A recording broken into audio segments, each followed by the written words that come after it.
As she said, my name is Carolyn Austin. I was a lung cancer navigator prior to developing the lung cancer screening program. So I actually had the unique experience of taking care of lung cancer patients that most were later stage, and then creating a program that found it early. So I got to meet many more individuals who were going to survive lung cancer, which in the old days that was unheard of. So it's very exciting to see the contrast and the benefits of lung cancer screening. So today I'll start talking about lung cancer screening, early detection, diagnosis, and management. So lung cancer deaths are the #1 cancer deaths of all cancers, breast, pancreas, and colon combined. So that's part of the reason why we started looking into a screening program, because most of the lung cancers were found in distant stage. And unfortunately, with distant stage, only 6% survive after 5 years. But in localized stage, in stage 1 and 2, very early, 59% survive. But in my program, it's even more. So they had to do some trials to figure out if lung cancer screening was going to work. So the first trial was the National Lung Screening Trial. They compared chest X-ray to low-dose CT scan, so it's much lower radiation and low risk for the patients. And they reduced mortality by 20% overall. That prompted more trials. So the Italian MILD trial compared low-dose CTs to no screening, and that reduced mortality by 39%. And then we had 2 more. The German trial, which reduced mortality by 26% in men and 69% in women. And then the Belgium Nelson trial, which again compared low-dose CT to no screening, reduced mortality by 26% in men and 61% in women. So now there are studies going on why is there such a big difference in the survival with women and men? We don't know that. So this is a chest X-ray. As you can see, there's ribs in the way. There's a lot you can't really see real clearly to find a nodule. You have to have a pretty good lung mass to be able to see it on a chest X-ray. But this is a CT scan, and we can see tiny 2-millimeter nodules on a CT scan. And we can watch them grow. Sometimes they disappear. Sometimes they just hang out for a long time. But if it starts growing, it gets up to 8 millimeters or 1 centimeter, that's when we start to be concerned. So right now, lung cancer screening is approved for age 50 to 77 and pack your history of 20 or more years. They just expanded this because they find that Afro-American males tend to get lung cancer at a younger age and with less smoking history. So they expanded it to include more individuals. The patient should have no symptoms of lung cancer. So we want to find lung cancer before there are any symptoms. When there are symptoms, that means it's spread. And we really should go to more of a diagnostic CT scan. So no symptoms, and be a current smoker or quit in the last 15 years. So we do lung cancer screenings at all 10 Baptist locations. We try to make it as easy as possible. So you can go to anywhere that has a CT scan. There are also other hospitals that do it. So pretty much whatever's closest to you, you can get one done. You do need a doctor's order, so your primary care doctor can order it. And the insurance will cover 1 year. So 11 months have to pass in between, similar to a mammogram. If you don't meet that criteria, there's a self-pay rate of $115. So it's $60 for the CT scan and $55 for the radiologist. Excuse me. So let's say there's a nodule found. Sometimes that nodule has been there for years and we just didn't know it was there. So we just watch it and we'll do a follow-up scan for 3 to 6 months later. Sometimes they just hang out and sometimes they disappear. So that's why we don't go right to any kind of diagnostic test unless it's a large mass or something. So this is from the Baptist MD Anderson Lung Cancer Screening Program. In the blue, that was prior to any lung cancer screening existing. And as you can see, on the left is localized, and it's early stage 1 and 2. Only about 20% found localized, and those were typically found by accident. Somebody broke a rib and they did a CT scan, or they had pneumonia and they did a CT scan and found it. And then if you notice on the blue to the right, the distant stage, that's stage 4. That's the one that has a 6% survival rate at 5 years. And that is almost 50% of lung cancer individuals were found in stage 4. So since we implemented this program, the results are in the red. And so almost 70% have found localized in stage 1 and 2, which has a very high survival rate. And just about 15% were found distant. So we're still, it's shocking, we're still having people who go for lung cancer screenings, they have no symptoms, and they have stage 4 disease. And that's why lung cancer is very sneaky. So we are really trying to promote lung cancer screening if anybody has a smoking history. So here's the survival rate. And I have so many patients in stage 1A1, 1A2, and 1A3. It's wonderful. The 1A1 is 92% 5-year survival rate. That's amazing for lung cancer. But unfortunately, if you look all the way at the bottom, stage 4 is 10% for 1,4A, and then 1,4B is less than 1%. So we really love screening because we want to find it in stage 1. And some are concerned about the radiation risk. So we mapped out radiation for chest x-rays, for mammograms, for a low-dose CT, for average background radiation living in the United States for a year. So low-dose CT is 1.4, and then the average just living on Earth for a year is 3 to 5. Actual diagnostic CT is 7. So we wanted to reduce the risk for patients as much as possible while maximizing benefits and finding cancer early.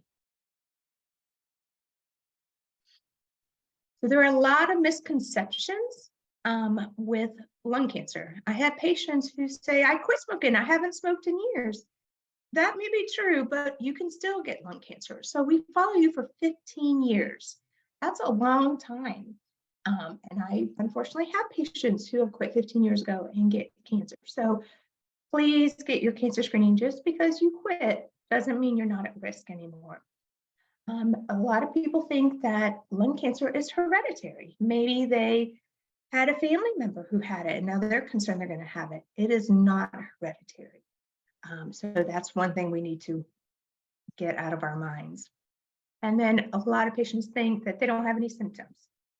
Well, that's when we want to find it, because by the time you have symptoms, it means it's moved to another part of your body, and that's stage 4. So the lungs don't have any nerve fibers in them, so you don't even know what's in there growing. And then we have the lymphatic system, the highway in your body, and it'll pop up in that lymphatic system and it'll spread before you even know. So it's very important to get it done early. So diagnosis and treatment. So let's say we find something under lung cancer screening. And let's say it's 8 millimeters or 1 centimeter. That's when we might go ahead and do a PET scan. That's when it'll show up on a PET scan. And a PET scan, it does take an IV, but it's the most non-invasive test to get. And if it lights up on a PET scan, that's when we're concerned, what's going on. And that's when we might go to biopsy. Then when we have treatment, there's surgery, there's radiation, and unfortunately, if we find it in a later stage, there's chemotherapy. And I'll explain all those treatments. So this is our new robotic bronchoscopy. We have Dr. Modi, who's our interventional pulmonologist, and we thankfully had somebody donate the money for this, and it's wonderful because the patients have less side effects and complications with this type of biopsy. They won't get pneumothoraxes where their chest collapses. They won't have that. They won't need chest tubes. They do really well with this. So we are real excited to have this bronchoscopy machine. And this is what it looks like in the lungs. So it's like a little video machine, which is fascinating to me. And you maneuver through the bronchioles to where the nodule is. And then you have little claws that come out and they take a little biopsy. And we usually do a couple biopsies to make sure we have enough tissue. But it's so tiny, so you're asleep and don't even notice it's happening. But it's when of course you wake up and you don't have any problems. And these are the type of lung resections. Lately, with the medical research, we are trying to take as little lung as possible. So we have a lot of lobes in our lung. We have 2 lobes on the left side and 3 on the right. So if the lung cancer is big enough, they may take the whole lobe. But they really try to do what's called a segmentectomy, and that's just a small portion of the lobe. So we try to keep as much lung tissue intact. And before they even go to surgery, they do what's called pulmonary function tests. And pulmonary function tests test your breathing and how much lung function you have. We certainly don't want to take you to surgery and afterwards you're on oxygen. So they are definitely screening everything to make sure you can live the best life you can after treatment. This is the segmentectomy, which I find fascinating, where you can see the different colors. Those are just different segments of the lung that they can take out. So if you have a really tiny tumor, less than 2 centimeters, they just take out a little tiny section. It's wonderful. So it's definitely better for the patient, better overall survival, and you get good margins, so you know the tumor hasn't spread. So these have been really wonderful for our patients. We also have video-assisted thoracic surgery. This is newer to Jacksonville, and I've had some patients back in the beginning of my career that had the old style surgery, which was a very big insection on the lower part of the back, wherever the tumor was. We don't do that anymore. So the video-assisted thoracic surgery, they just put in a few ports and they're in between your ribs and they're able to take out that suspicious part of the lung and then the ports come out. And our doctors actually do, it's called ERAS, Enhanced Recovery After Surgery, and they inject pain medicine, long-acting pain medicine in between your ribs there where the ports went in. And that way, you don't have any pain there. So most of our patients are leaving without any pain medicine by mouth. They're able to breathe great because it doesn't hurt. And they recover amazingly. I mean, I see patients a couple weeks after and it's like they never had surgery. So it's definitely a new world of lung cancer treatment, which is pretty amazing. So let's talk about prevention. How do we prevent getting cancer? Of course, tobacco products, which I think most people associate lung cancer with. Also low alcohol consumption, healthy weight, staying active, and eating a healthy diet, which I feel like we all know, but sometimes we don't follow 100%. And if they need help, if you know anybody who needs help with smoking cessation, we have lots of resources. So Tobacco Free Florida is phone and text. And if they sign up with them, they'll have that support and they'll get 2 weeks free of nicotine replacement therapy. We also have a local organization called AHEC that works with Tobacco Free Florida. And they offer local smoking cessation classes, and you can do it virtually at home if that's easiest for you. If you complete all 6 classes, you get free 6 weeks of nicotine replacement therapy. So a lot of people don't realize that tobacco actually causes many different types of cancers. We have a lot of cervical cancers, urinary bladder cancers, a lot of breast cancers, a lot of head and neck cancers. And so smoking causes a lot of problems in our bodies. And that's what I think is a little sad, because there is a stigma that if you have lung cancer, it's only from smoking, and that's not necessarily true. This is Natalie Brown. So about 15% of lung cancers are actually non-smokers. And she suffered from a light cough and unusual fatigue. And because she wasn't a candidate for having lung cancer, she wasn't a smoker, she wasn't older, so they didn't know what was wrong with her. So they took months to find out. And she was finally diagnosed as stage 4 adenocarcinoma at age 33. So this can be concerning for people. So we need to be our own advocate, and we need to be an advocate for our sphere of influence, our friends and our family. If they tend to have a problem, talk to them, encourage them to go to the doctor, get regular checkups, and have a good doctor that they feel comfortable talking to. They're not intimidated by. I think having that important good communication really helps with any issues. So again, 15% of lung cancer is not caused by smoking. So if you have issues, if you have a cough, if you have any kind of pain in the upper areas, sometimes it's like it radiates a little pain to your back and you think you hurt your back and you could have lung cancer, request a CT scan. They can order a low dose CT scan anytime. So you have the less radiation and just make sure there's nothing in there. If you have any GI issues, request a colonoscopy. I know they're not fun, but ask for it. You need to ask for it. Sometimes doctors don't think about it and they don't want you to put they don't want to put you through a whole bunch of tests. So you have to be the one to advocate for yourself. So for lung cancer, we are promoting breathe. So if you have any blood when you cough or spit, that could be an indication of lung cancer. And you have recurring respiratory infections. This happens because if you have a nodule growing in there, it irritates your lung tissue. And so it'll cause like an infection around it. It'll get secretions around it. It'll cause pneumonia. So that's important to look into and find out what's going on. If you have a cough that is new or one that's different, sometimes some individuals who smoke have a cough that they just had for a long time.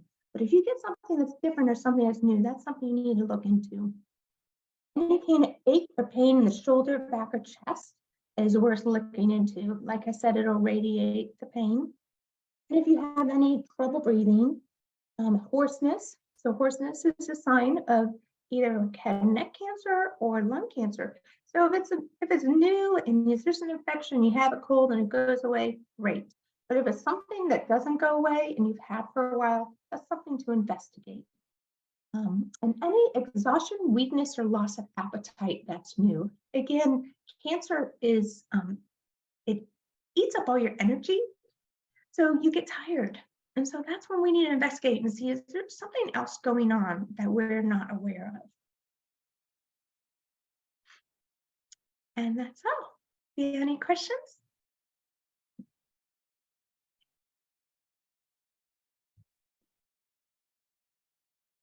If there are any questions from the audience, this is the time to ask those questions. It'd be great. If you have any questions, please put them in the chat, or we're happy to unmute you so that you can ask questions of our speaker. Good evening. My name is Lynn Sherman, and I am thrilled to be here with you all this evening. And we would love to hear from you. What questions do you have?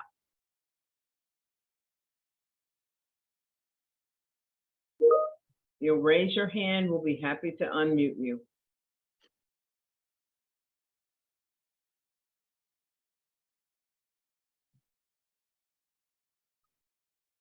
Okay, I do see a hand raised. So Stephanie, I am going to unmute you so that you can talk, or just feel free to unmute yourself and just go ahead and ask your question. Yes, thank you. I was wondering how prevalent lung cancer is in people that suffer from secondhand smoke. So unfortunately, we don't have a lot of data about that because it's not able to be measured. Some people were exposed in the home, some people were exposed in the car. How many hours were they exposed? it's difficult to measure that. So that's why they have it for actual personal smoking, because we can measure how many packs a day have you smoked, how many years. So we can actually calculate a pack year. So my mom, we lost her parents to lung cancer, and so she was very concerned about secondhand smoke. So she lives down south, and she gets a lung cancer screening every year. It has to be self-pay, so unfortunately, insurance won't pay for it if you don't meet the criteria, but she pays for it because she's concerned. Very good question, Stephanie. Do we have another question from the audience?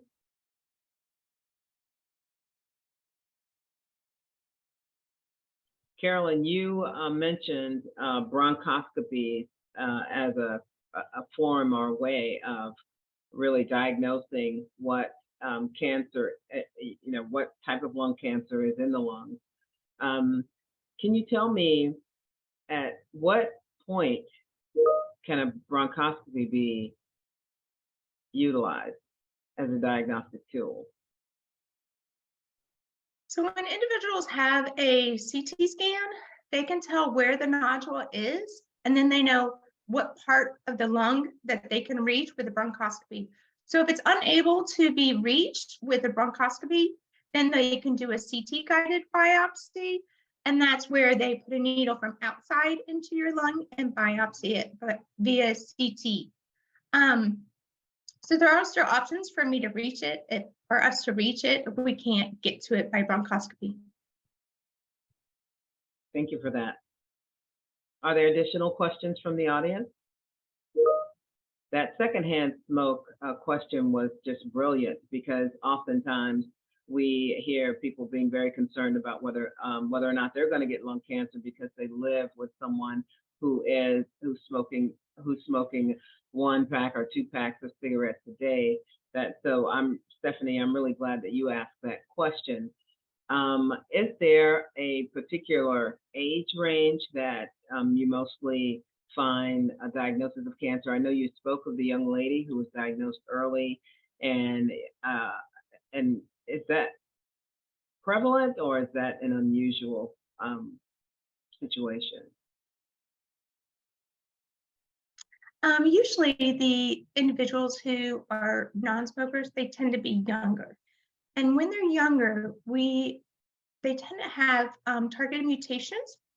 So lung cancer treatment in the past 7 years since I've been in it have changed tremendously. And we have a lot of targeted chemotherapies, and some of them are you could take by mouth or pill.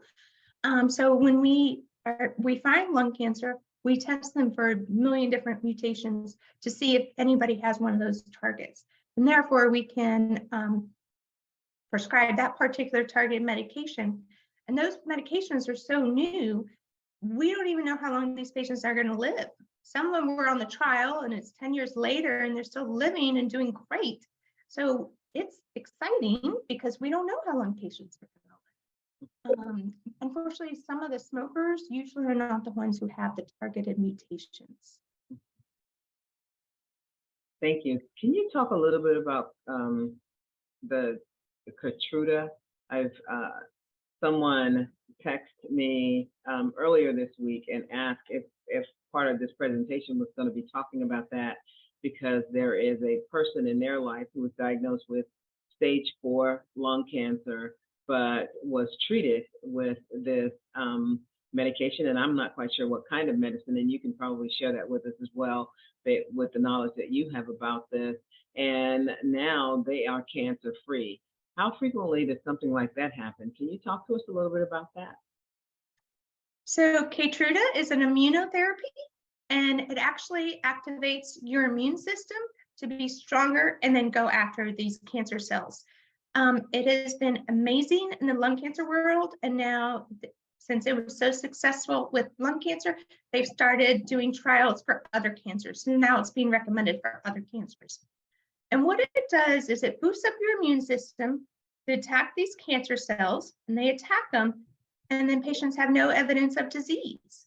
So now we're like, well, now what do we do? Now there's trials going on of, do we continue the Keytruda because the patient's doing great? It's they're not having any side effects, or do we stop and watch and see if it comes back? So those trials are happening now. So again, a new drug that we don't know what's going to happen. But some patients, their immune system becomes too excited, and they start to have some issues because it'll actually attack like the lung tissue or some other soft tissues. So we really have to watch patients very quickly, but the majority of my patients have done wonderful on it. So when we test for the targeted mutations, we test for something called PD-L1, and we find if patients have a high PD-L1 number, so it's a percentage. So let's say they have 60%, that's a key that Keytruda would work for them.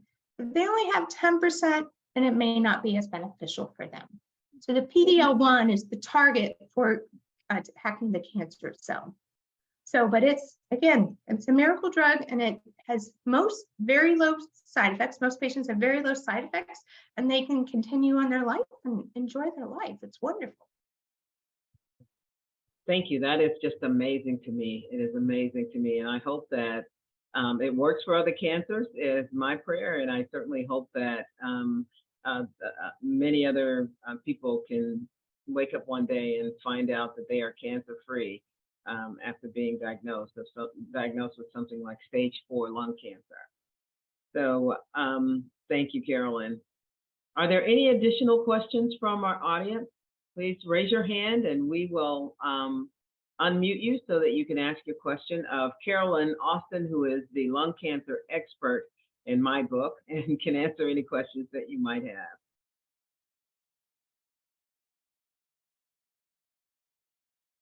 Okay, well, we want to thank you all for your patience, and we want to thank you all for participating and listening and learning about lung cancer, and also what you can do about lung cancer if you believe you fit the criteria for being for lung cancer screening. It's so important that you spread that information and that you spread that news to others in your family, people within your sphere of influence.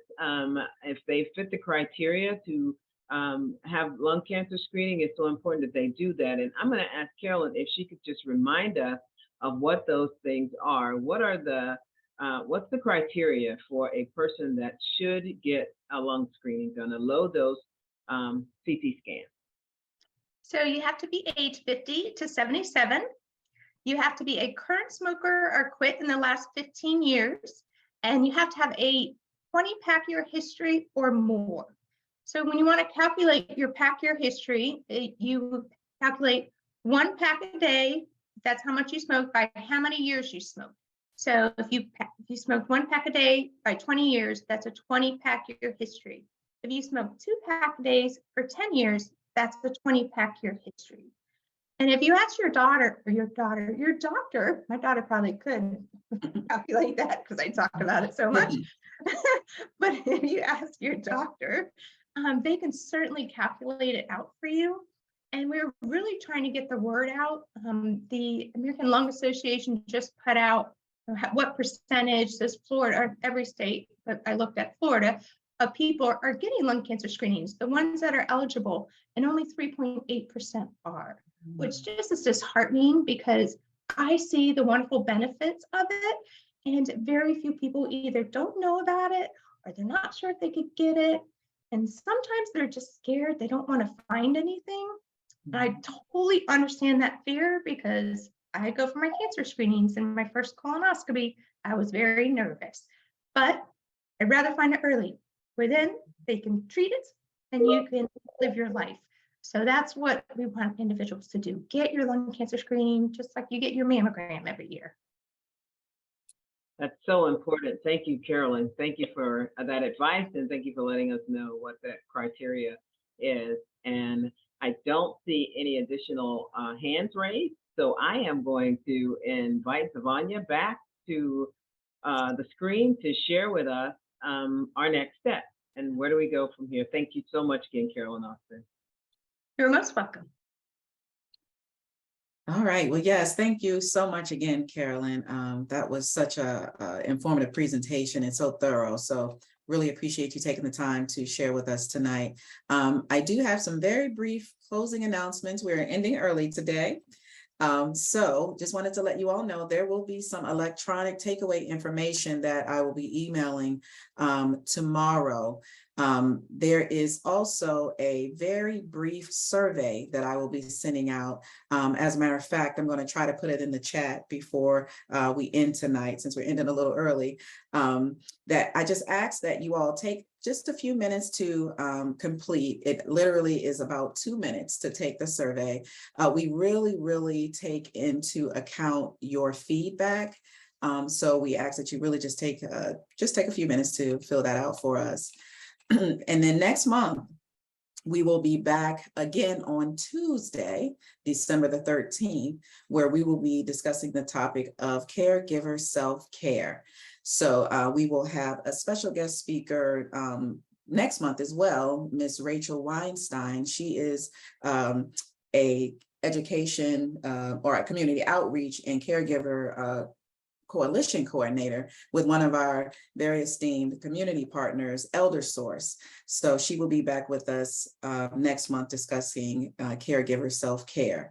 So also, our future sessions, we are in the middle, right in the middle of confirming quite a few sessions for next year. So by next month, I hope to be able to give you a list of those with the dates and the topics that we will be sharing on next year for our 2023 health education series. So that ends tonight's session. We're going to give you a bit of your evening back, and thank you so much for joining us, and we hope to see you again next month. Please spread the word. Good night, everybody.